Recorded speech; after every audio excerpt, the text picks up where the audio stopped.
அனைவருக்கும் வணக்கம். திருக்குறள் அதிகாரம் 8 அன்புடைமை. அன்பிற்கும் உண்டோ அடைக்குந்தால் ஆர்வலர் புன்கண்ணீர் பூசல் தரும். அன்பிலார் எல்லாம் தமக்குரியர் அன்புடையார் என்பும் உரியர் பிறருக்கு.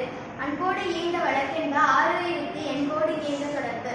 அன்பு எனும் ஆர்வமுடைமை அது எனும் நன்று எனும் நாடார் சிறப்பு. அன்புற்று அமர்ந்த வழக்கென்ப வையகத்தை இன்புற்றார் எனும் சிறப்பு. அறத்திற்கு அன்பு சார்பு என்ப அறியார் மரத்திற்கும் அங்கே துணை. என்பிடதனை வேய்கொள காய்மை அன்பிடதனை அறம். அன்பகத்து எல்லா உயிர் வாழ்க்கை வன்பார்கன் வற்றார் மரங்களில் தற்று. புறத்துறப்பு எல்லாம் எவன் செய்யும் யாக்கை அகத்துறப்பு அன்பிலவர்க்கு. அன்பின் வலியது உயர்நிலை அஃதில்லார்க்கு என்பதோடு பொறுத்த உடம்பு. அதிகாரம் 11 செய்நன்றி அறிதல். செய்யாமல் செய்த உதவிக்கு வையகமும் மானகமும் ஆற்றல் அரிது. காலத்தினால் செய்த நன்றி சிறிதெனும் நாணத்தை மான பெரிது. பயன்துக்கார் செய்த உதவி நயத்தூக்கின் நன்மை கடலில் பெரிது. திணைத்துணை நன்றி செய்யினும் பனைத்துணையா கொள்வார் பயன் தெரிவார். உதவி வரைத்தன்று உதவி செய்யப்பட்டார் சால்வில் வரைத்து. மரவர்க்க மாசற்றார் கேண்மை திறவர்க்க செய்யப்பட்டார் சால்வில் வரைத்து. வெறுமை எழுபிறப்பும் உள்ளுவர் தங்கன் விடுமம் துடைத்தவர் நட்பு. நன்றி மறப்பது நன்றன்று நன்றல்லது அன்றே மறப்பது நன்று. ஒன்றென்ன இன்னா செய்யினும் அவர் செய்த கொன்று நன்று உள்ள கெடும். எண்ணன்றி கொன்றார்க்கும் முயவுள்ளாம் முயவில்லை செய் நன்றி கொன்ற மகற்கு. அதிகாரம் 13 அடக்கமுடைமை. அடக்கம் அவருள் உயிர்க்கும் அடங்காமை ஆறினுள் உயிர்த்துவிடும். காக்க பொருள அடக்கத்தை ஆக்கம் அதனினுங்கு இல்லை உயிருக்கு. செறிவறிந்து சீர்மல் பயக்கும் அறிவறிந்து ஆட்சி நடக்க பெறி. நிலையில் தெரியாத அடங்கியான் தோற்றம் மழையிலும் மான பெரிது.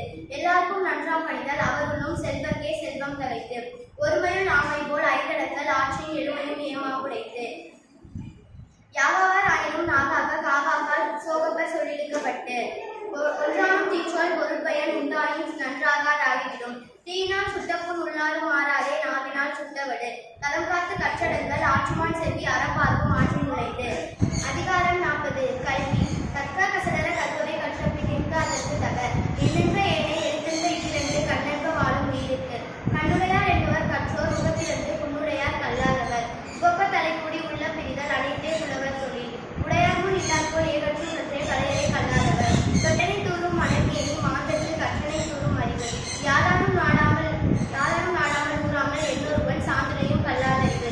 ஒருவன் தான் கற்ற கல்வி ஒருவருக்கு எளிமையும் ஏமா புடைத்து. தாமின் புதுவர் உலகின் புறக்கண்டு காமொருவர் கற்றறிந்தார். கேடில் விழிச்செல்வம் கல்வி ஒருவருக்கு மாடல்ல மற்றையவை. அதிகாரம் 42 கேள்வி. செல்வத்துள் செல்வம் செவிச்செல்வம் அச்செல்வம் செல்வத்துள் எல்லாம் தலை. செவிக்குண விழாத கொள்கை சிறிது வயிற்றுக்கு ஈயப்படும். செவி உணர்வு கேள்வி உடையார் அவி உணர்வின் ஆன்றாரோடு ஒப்பர் நிலத்து. கற்றிலனாயினும் கேட்க அவ்வொருவருக்கு ஒழுக்கத்தின் ஊற்றாம் துணை. இழுக்கால் உடையதில் ஊற்றுகோல் அற்றே ஒழுக்கம் உடையார் வாய்ச்சொல். பிழைத்துணர்ந்தும் பேரைமை சொல்லார் இழைத்துணர்ந்தும் இந்திய கேள்வியவர். நுணுங்கிய கேள்வியர் அல்லர் வணங்கிய வாயினர் ஆதல் அறிது. எனைத்தானும் நல்லதை கேட்க அனைத்தானும் மாற்ற பெருமை தரும். கேட்பினும் கேளா